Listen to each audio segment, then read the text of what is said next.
आप सुन रहे हैं यस म्यूजिक की धमाकेदार प्रस्तुति।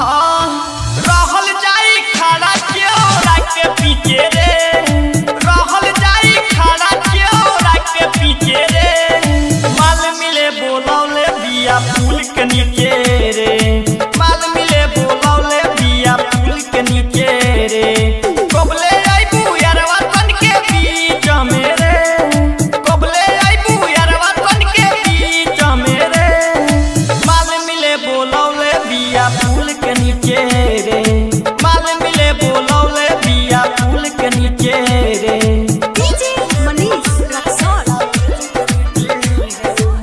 Presented by yes music entertainment.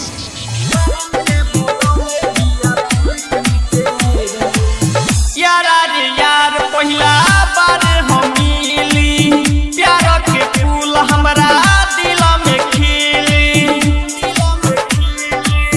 यारा रे यार पहिला बार हम मिली, प्यार के फूल हमरा दिल में खिली।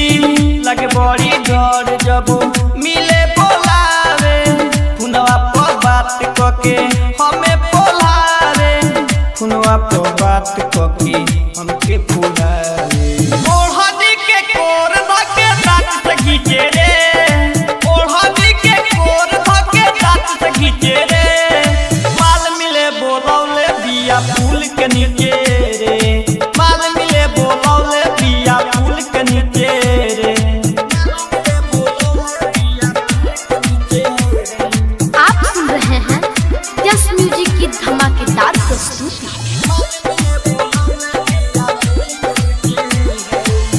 मदहो समानी चने कुछ हो जाई, राइटर विदेशी ना कैसे डराई।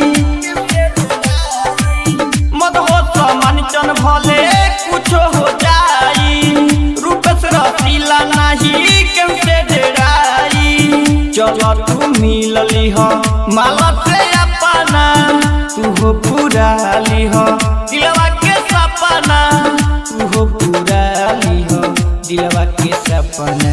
जाते एगो चुमा देलक गाल के पीछे रे, जाते एगो चुमा देलक गाल के पीछे रे।